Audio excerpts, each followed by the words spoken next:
और बड़ी मार्मिक चौपाई बाबा गोस्वामी तुलसीदास ने लिखी है। क्या? मांगी नावन केवट आना, मांगी नावन केवट आना,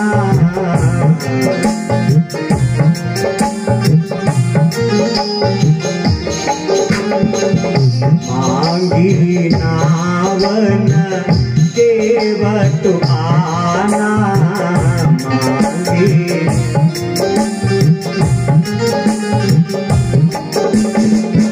मांगी नावन केवट आना, मांगी नावन केवट आना, कही तुम्हार मरम मैदाना, कही तुम्हार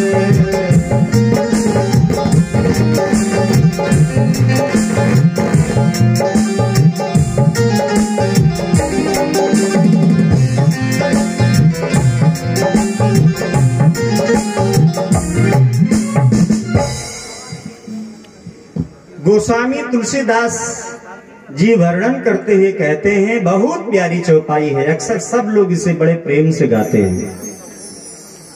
मांगी नाव न केवट आना, कही तुम्हार मरमु मैं जाना।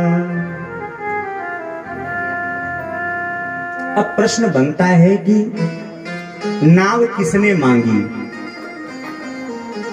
नाव किसने मांगी?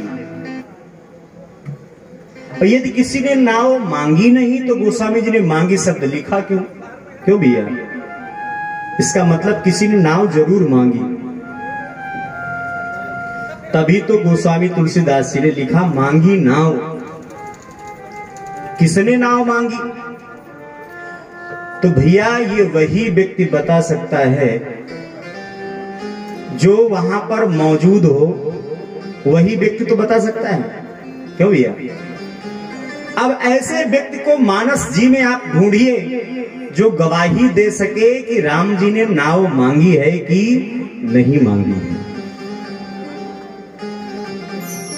और राम जी हैं क्षत्रिय, और क्षत्रिय का धर्म मांगना नहीं होता है, क्योंकि प्रयाग जी में भरत जी ने जब कोछा फैला दिया तो क्या कहा है? आरत काह न करई कुकर्मु, मांगो भीख त्यागी निज धर्मु, मांगो भीख त्यागी निज धर्मु, आरत काह न करई कुकर्मु। अपने राम के लिए मैं क्षत्रिय धर्म का भी त्याग करने के लिए तैयार हूं। तो क्षत्रिय का धर्म मांगना नहीं होता।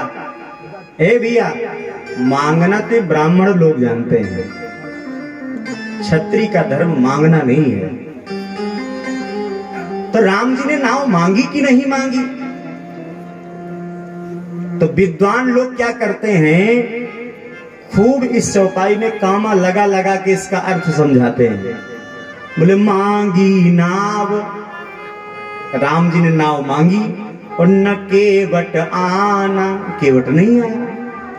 कोई विद्वान कहते हैं मांगी नाव न, राम जी ने नाव नहीं मांगी, केवट आना। तो हिंदी साहित्य में ए भैया कामा का बहुत बड़ा महत्व होता है। हिंदी साहित्य में सही जगह लग जाएगा तो सही अर्थ निकलेगा, और गलत जगह लग जाएगा तो अर्थ का अनर्थ हो जाएगा।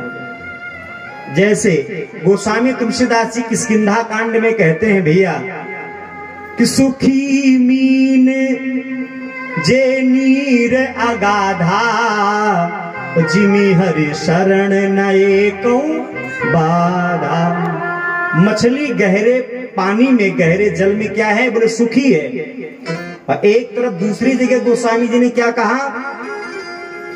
मीन मरई गहरे जल मा,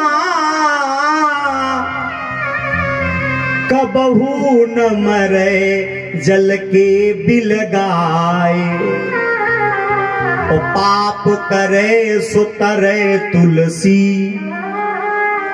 कबहू न तरे हरि के गुण गाए। अब देखो हम कामा गलत जगह लगा रहे हैं तो इसलिए अर्थ का अनर्थ हो रहा है। बोले मीन मरई गहरे जल मां, क्या गहरे पानी में मछली मर जाती है? लेकिन हम कामा गलत जगह पे लगा रहे हैं इसलिए अर्थ का अनर्थ हो रहा है। और कामा सही लगा दे तो भी अर्थ सही हो जाएगा। मीन मरई गहरे जल मां कबहू न मरे जल के बिलगाए,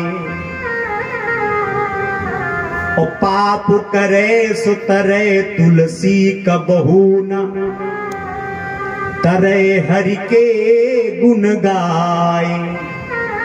तो हिंदी साहित्य में कामा का बहुत बड़ा महत्व होता है। सही जगह लगेगा तो अर्थ सही हो जाएगा, और गलत जगह लग जाएगा तो अर्थ का भैया अनर्थ हो जाता है। तो अब उस व्यक्ति को ढूंढा जाए जो गंगा के किनारे उपस्थित हो और वो गवाही दे कि राम जी ने नाव नहीं मांगी। तो वो कौन सा व्यक्ति है, उसे ढूंढो भाई। तो गोस्वामी जी ने बताया है वो कौन है। बोले वो तात सुमंत्र जी महाराज हैं। जब लौट करके जब सुमंत्र जी गए कहाँ, अयोध्या में, तो श्री दशरथ जी ने पूछा कि मेरा राम गंगा के उस पार कैसे हुआ। ए भैया, तो सुमंत्र जी महाराज गवाही देते हैं क्या,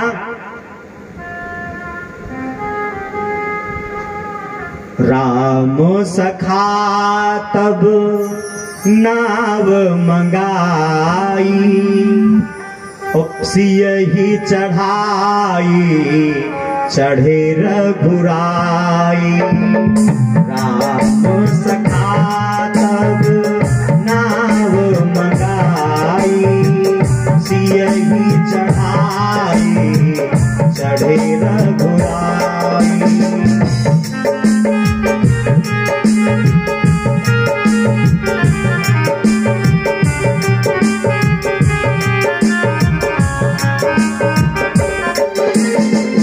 राम सखा तब नाव मंगाई, राम सखा तब नाव मंगाई, सियहि चढ़ाई चढ़े रघुराई। मांगी नाव के बटवाना, कही तुम्हारे मरम माए जाना।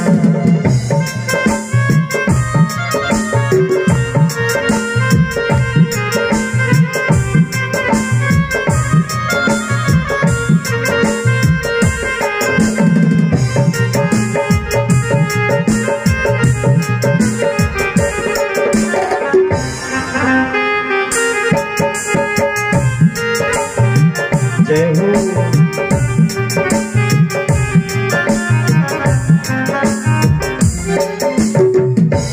अब तो बात सिद्ध हो गई ना, राम जी ने नाव नहीं मांगी। किसने मांगी? बोले राम सखा। राम जी के सखा हैं कौन? निषाद राज गुह।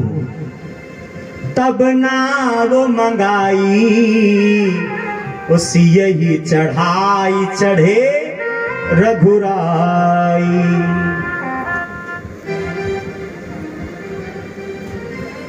तो मांगी नाव न केवट आना, ओ कहाई तुम्हार मरम में जाना। एक बात आपको और बतावें, भगवान के मर्म को कोई जान ही नहीं पाया। ये जितने लोग मानस जी में गवाही देते हैं कि मैं भगवान के मर्म को जानता हूं, ये सब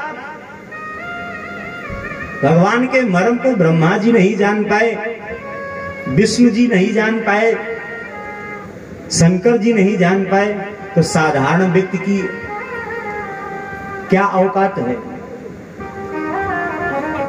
वाल्मीकि ऋषि जी राम जी से स्वयं कहते हैं क्या, बोले जग पे खन तुम देख निहारे, विधि हरि शंभु नचावन हारे, और तेऊ न जाने मरम तुम्हारा, और तुम ही को जान निहारा। भगवान के मर्म को ब्रह्मा जी, विष्णु जी, शंकर जी नहीं जान पाए। छोटे छोटे जो लोग कहते हैं ना मानस जी में कि मैं भगवान के मर्म को जानता हूँ, हे भैया भगवान के मर्म को कोई जान ही नहीं पाया। और जाना कौन जान पाया? जिसे भगवान ने स्वयं जनाया है वही जान पाया।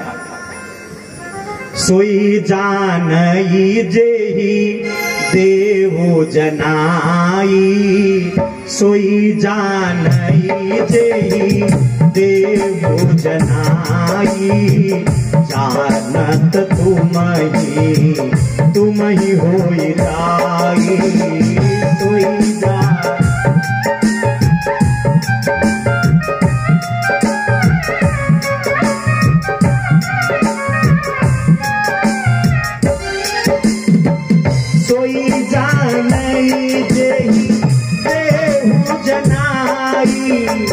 जानत तुम ही होई दाई, राम सिया राम सिया राम जय जय राम।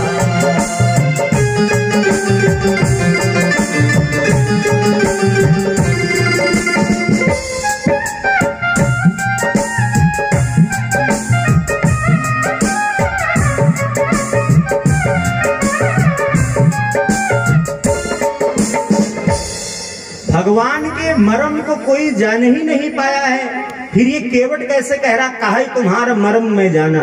हे भैया भगवान ने केवट को भी जनाया है तब जान पाया, क्योंकि जब भगवान प्रभु श्री राम जी सिंसुपा वृक्ष के नीचे विश्राम कर रहे थे तो कुछ दूरी पर भैया लक्ष्मण जी बैठे हुए और केवटों का राजा निषाद राज बैठा हुआ था। और उसने जब राम जी को देखा है तो दुख प्रकट किया है। तो लक्ष्मण जी ने समझाया है दुख मत करो, राम जी ब्रह्म हैं, भगवान है, परमात्मा है। राम ब्रह्म व्यापक जग जाना और परमानंद परेश पुराना। और उसी के थोड़ी दूर पर ही केवट की मड़ैया है, रात में सुन रहा है।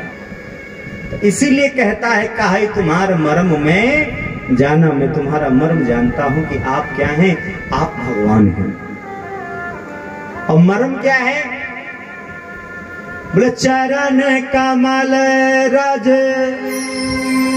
सब कहूं कहाई, और मानुष करन मूरी कछु आई। तुम्हारे चरणों में जो रज लगी है ना, रज धूल, उसमें जादू है। क्यों? क्योंकि यही चरण रज जब शिलाखंड पर लगी थी, जो अहल्या शिलाखंड की बनी हुई पड़ी थी, और यही जब तुम्हारे चरणों की रज लगी थी तो पत्थर गायब हो गया। ये मनुष्य बनाने वाली क्या है? बोले जड़ी बूटी है।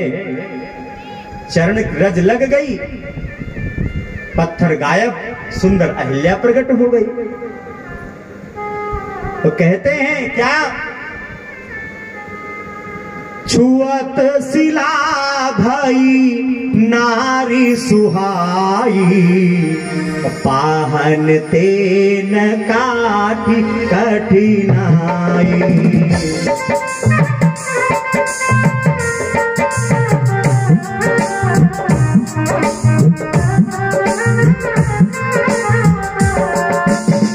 छुअत शिला आई नारी सुहाई, पाहन तेल खात कठिनाई।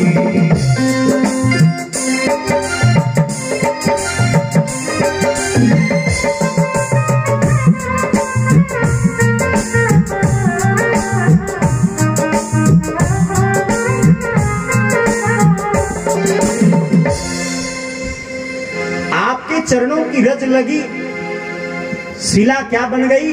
नारी बन गई। और कहां वो पत्थर और कहां ये नाव लकड़ी की। पत्थर में और लकड़ी में तो बहुत अंतर होता है।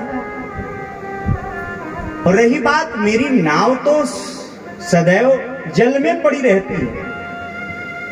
पाहन ते बरबाहन काठ को कोमल है, ऊपर जल खाई रहा है। लकड़ी जब पड़ी रहती है जल के अंदर तो धीरे धीरे उसमें क्या लग जाती है? सड़ने लगती है।